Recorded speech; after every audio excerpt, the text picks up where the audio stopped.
Good day, everyone, especially to you, Doc, and to my classmates. How are you guys? How are you feeling today? Are you happy, or tired, or exhausted?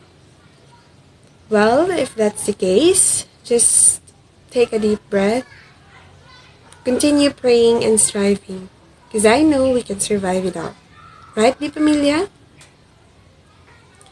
So much for that. Let's dig into our topic, which is the group behavior. Our objectives are to determine the concept of group behavior in an organization, discover the core elements of group behavior, discuss its impact to the organization's success, develop methods to improve group decision making, and define strategies to manage conflicts arising from group behavior. But before that, let me introduce to you my co-reporters. To begin with, me myself as the first reporter, Kazaya Bianca Aranya, followed by Mr. Joseph Abiliona, then Ms. Jerlyn Bancas. Afterwards is Mr. Kimberly Atilio, and last but not the least is Ms. Bernabella Bakyang. To dig in further, let's talk about group behavior. Literally, it defines the way individuals are influenced by the thoughts, feelings, and behaviors of others in a group. It also influences people's social behavior to fit in a particular group and actions performed by a group as a whole or by individuals when part of a group. How about group behavior in an organization? A group is formed when two or more people interact and come together to accomplish a common goal. It also refers to the observable acts, feelings of a collection of individuals in a group, and as I have said earlier, a group can influence an individual's behavior to match that of the group, and it is called conformity. To discuss further, let's talk the concepts of group behavior in an organization. The first one is the groupthink. It is the modification of the opinions of members of a group to align with what they believe is the group consensus. For example, you and your friends decided to stop first at the Jollibee before going home. While taking the ride, you've come and decided on your mind that you are gonna choose C5. But then, as you arrive at the store, most of them chooses the new trend, which is the mix and match. And at the end of the line, all of you chooses the same meal, right? That's how groupthink works. Next is the group polarization. It is the strengthening of an original group attitude after the discussion of views within a group. Let's take my first example. For example, two of my friends chooses the C5, while me and the rest chooses the new trend, which is the mix and match. We discuss the impacts or the positive effects of the two types of meals, and then, as by consensus, all of us ended up having the mix and match because of the group polarization. It strengthens an original group attitude towards discussion. We perceive our two friends, which chooses the C5, not to choose this time. We should try the new trend, which is the mix and match. Right? Did you get me? Now, let's dig in further to the social facilitation. It occurs when an individual performs better when an audience is watching than when the individual performs the behavior alone. Best example for this is sports. A skilled basketball player, as we have noticed, they love to shoot at the free throw, having that a lot of cheers, a lot of applauses throwing at them, right? So this is what social facilitation means. They perform better when there were a lot of audience. Also, the performers like um, singers, dancers, they love to perform when there were a lot of audiences that appreciates their efforts and confidence. And the last one is the social loafing. It is the exertion of less effort by a person working together with a group. This is not new, yet it is common. For example, our group performance in PE, we are divided into two. As we all know, we do have different personalities because we are composed with different individuals. Therefore, I can say that maybe a lot or half exerted much effort and the other half exerted less. This is what we call social loafing. And that's it for my topic, guys.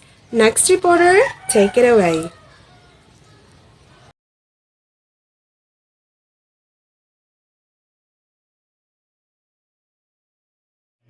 So good day everyone, thank you for the first reporter. Now let's proceed to core elements of group behavior. So first of those are people. So it refers to the employees working in your organization.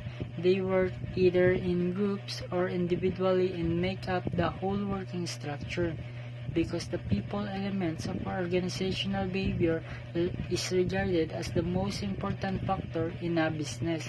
You should take notice of how you should treat them. They aid in achieving the goals of the company. Your firm will prosper if you can manage and treat people well. You should provide each employee as much one-on-one time as you can. So you can treat each of them appropriately at work if you understand how they behave. So that is people, the core elements of group behavior. So now let's proceed to structure. It relates to the roles and relationships of those in an organization. So the roles and connection among the people in an organization are related to structure.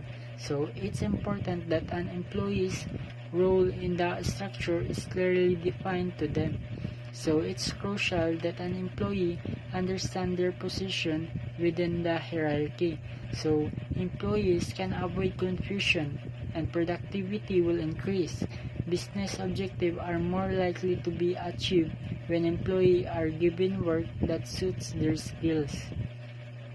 So next is technology. So with the necessary technology added to your business production, tasks can be performed more effectively. Without it, work would be very difficult to perform. Work would be exceedingly challenging to complete without it. Its presence makes business duties simple for you as well as for your staff. Not only does it provide various tools, machines, and resources, but also various working ways. The amount of technology you need to depend on the amount of work that has to be done. So that is the technology. So let's proceed, and the last of my topic is environment.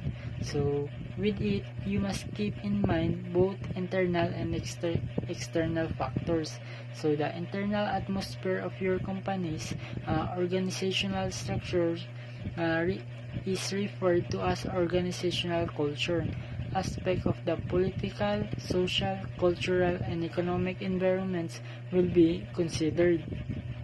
So organizations aren't able to thrive on their own, and the environmental factors surrounding it include government, society, family, and even other organizations.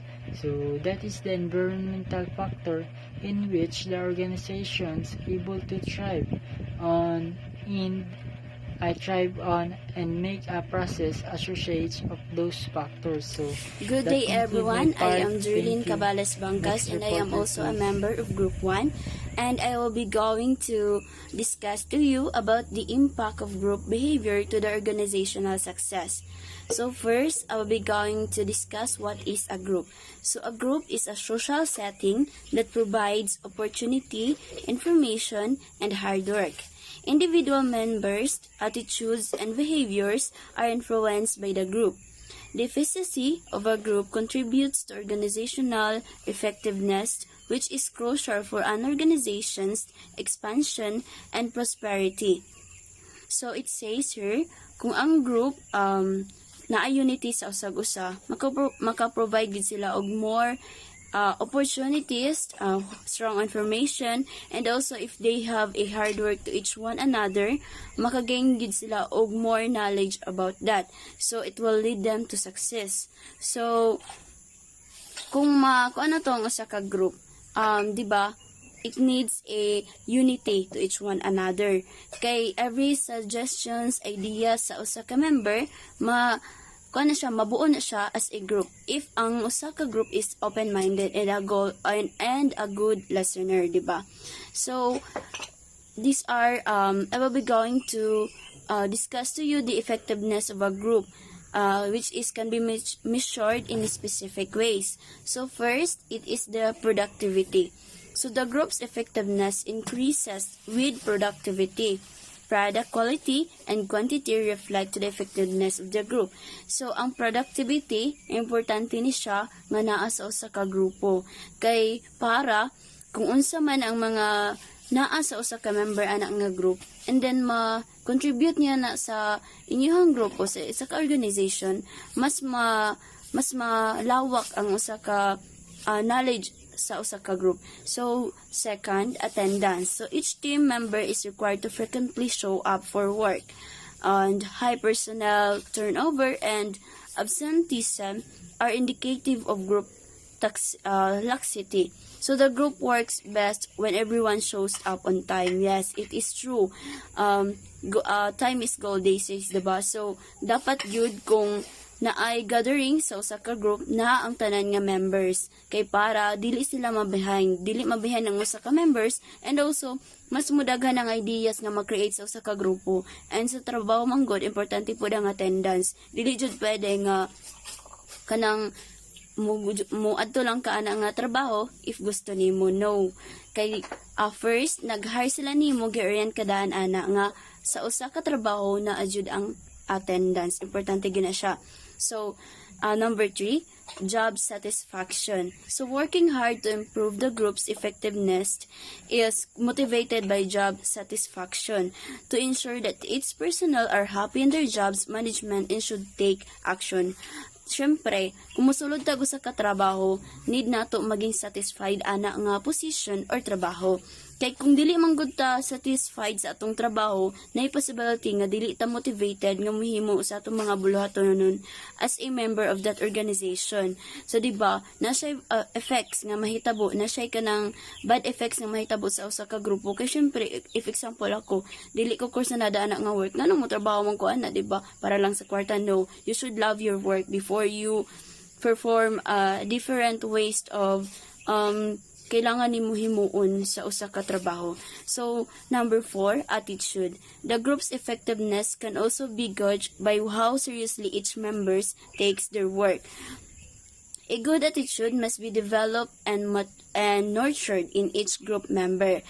Yes, it is true. So, ang attitude man good, mo na siya ang pinaka-importante nga naapod sa usa ka grupo. Kay unsaon man nato nang imuhang kahibalo kung wala kay tarong nga disiplina, diba? Wala kay tarong disiplina sa imong kaugalingon nga nagtrabaho ana. So, dapat kung usa ka katrabante, usa ka part ana ang organization, you should build your own discipline to yourself. Dapat kung unsa man tong mga bad habits nimo, unsa man tong nasa imuha nga dili dapat nimo himuon, kabalo na ka kung unsaon siya pag-manage, kung unsaon siya pag-control para di siya magka-apekto sa imong trabaho. So number 5, employee well-being. So employee health on sociological and psychological levels keeps them in shape.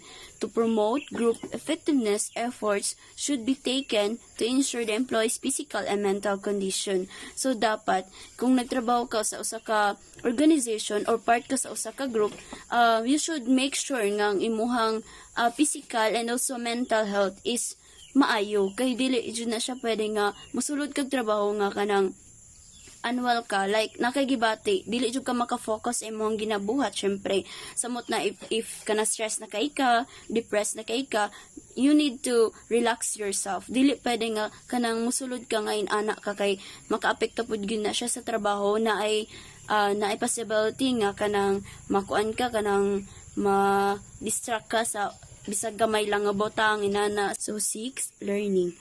Knowledge is acquired by learning, including schooling, training, hearing from co-workers, and being appropriately skilled and knowledgeable in one's job. The team is effective because of this, the power of knowledge. So as a knowledgeable person, di ba, nindot kayo siya kay kana ganing feeling nga kanang sa gamay nga butang magkasabot dayon ka ana. So you need to be trained first. Dapat you're also a good listener to your co-workers. Dili kay sige nga na kabalo naman ko ana ina, no way. So as inama jud mo head inana, kung unsa ginasuti sa inyong head dapat malinaw ka inana kay para di man gud sa tanang higayon kabalo ta sa tanan. Natay times nga kanang wala tay nagpakaurinong ng tanga natay alama nga na, no, dapat kabalo jud ta ana, sure jud ta nga kabalo ta ana kay para kung kita na mismo ang mahimo ana nga butang is kanang wala siya kanang walay mga palpak nga mahitabo, di ba? So before ka nisulod ana nga trabaho, gina-interview jud ka kung suitable ba ka ana nga position, suitable ba ka ana nga trabaho, di ba? So you have already a learning about that. So next, the last part is retention. So the group becomes effective when the human resources are retained.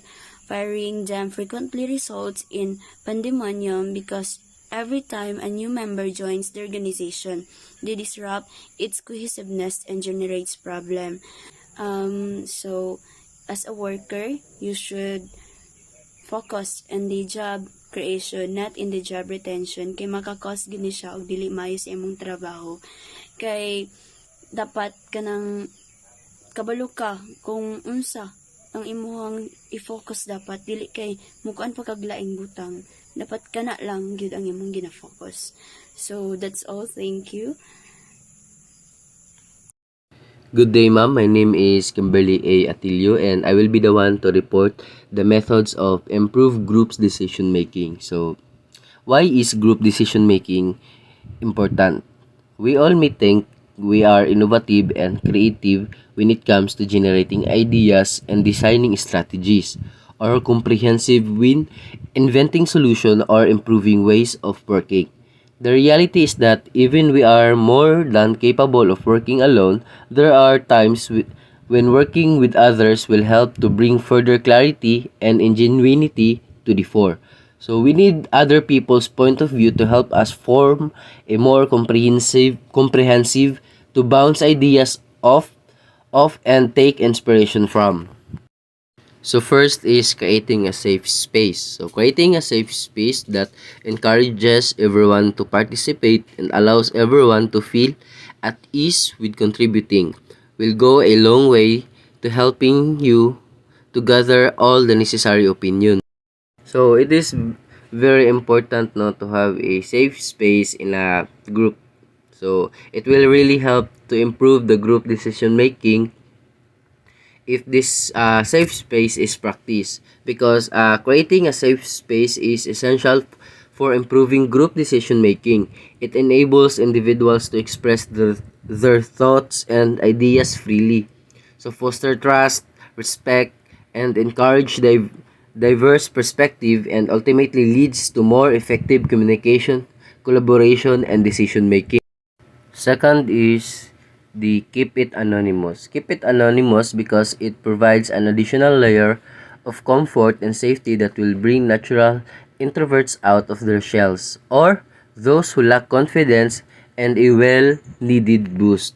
So, anonymity is very important in a improving of a group decision making, because anonymity is very powerful tool in improving group decision making. It can create a safe space, reduce biases, promote dissenting views, and protect individuals from negative consequences. So, however, Anonymity should be used judiciously and balanced with other factors such as transparency and accountability to ensure the best outcomes for the group. Third is the encourage creative ideas. So, encourage creative ideas, then you need to encourage some creative thinking in the hopes of generating plenty of innovative ideas, solutions, and possibilities. So, if people only think within the box, they are constrained to a small series of possibilities they can all agree upon. So in encouraging creative ideas, so it is very important no for improving group decision making. So it leads to more diverse and innovative solutions.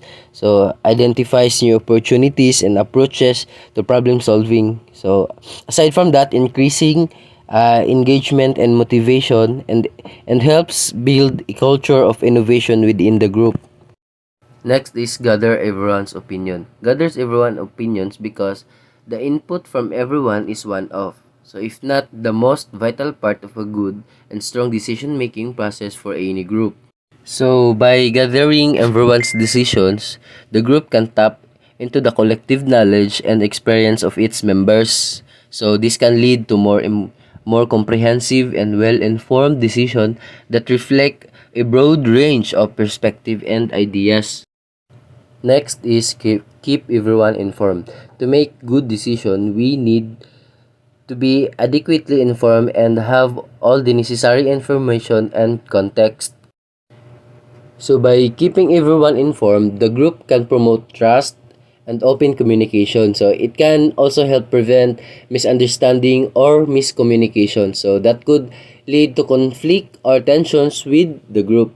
And when everyone is informed, they can work together more effectively and efficiently towards a common goal. Next is brainstorm better and run improve workshop. So brainstorm better and run improve workshop. You need original ideas and thoughts to give you something to decide upon. So that's a relatively simple concept. So brainstorming better involves using techniques and strategies to encourage group members to generate a diverse range of ideas and perspective.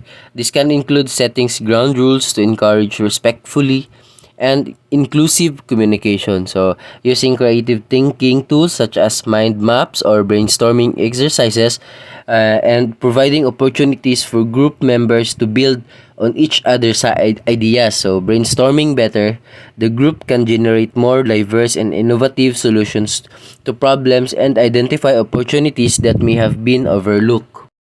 Structure your meetings. So it's the important moment when you can go and come to a wonderful consensus decisions that everyone agrees with and that best sets you up to success.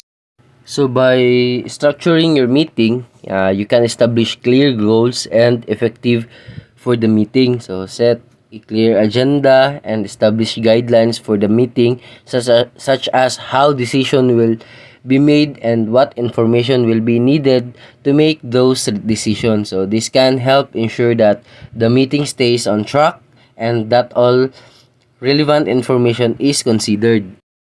And the last method is avoid groupthink so that everybody helps the group upon offering their unique views than just responding for an appease. So groupthink occurs when a group prioritizes consensus and cohesions over critical thinking and independent judgment. So it can result in members of the group suppressing their individual opinions or ideas in favor of conforming to the group's views, so which can lead to incomplete or biased decision making. So to avoid groupthink, it is important to encourage independent thinking and diverse perspective within the group. So this can be achieved by promoting open communication, actively seeking out decision opinions, and encouraging constructive criticism. So the group can also consider inviting outside experts or stakeholders to provide additional perspective and insights. So I hope that this report has provided you with valuable insights and information on methods to improve group decision making. So thank you for listening. Good day, everyone. I am Bernabella Bakyal from Group 1. and I am going to talk about the strategies to manage conflicts arising from a group behavior. A group is composed of people, a different kind of people. Members came from different cultures and has different beliefs and behavior. Conflicts arise and caused by disagreement between the persons or groups over the ways of attainment goals, sharing of resources, and the roles to be played. It has negative and positive effect and includes both conflict resolving and stimulating techniques. There are 5 strategies to manage conflicts arising from a group behavior. So first, speak to team members individually. Start by having an informal one-on-one with each team member involved in the conflict. So as a leader or moderator, it is part of our job to listen and understand the stories of each of the member. So having an informal one-on-one with each team member, it helps us make things clear and understand. Second, bring people together. Once you've got a better understanding of the conflict and everyone's perspectives, it's time to bring the relevant parties together and act as a moderator. So after listening the each side stories of the team member, as a leader or moderator, conduct a meeting for us to make a new plan. Third, ask the wider team for ideas. When a conflict affects the whole team, provided it's not sensitive or confidential, you can ask for everyone's perspective. So as a group, we have to work as a team. Every one of us has better new ideas that will help us resolve our problem. Fourth, draw up a plan. Ask the parties to detail agreed on actions for reconciliation and get each to commit to this strategy. So after sharing the new ideas, we have to write or take note the details we have agreed on for us the reconciliation and avoid conflict. Fifth, follow up. Ensure that issues have been resolved properly by following up on the situation. So as a leader or moderator, it is part of our job to ensure that issues have been resolved properly for us to make our plan successful. That concludes our topic. Thank you and have a nice day.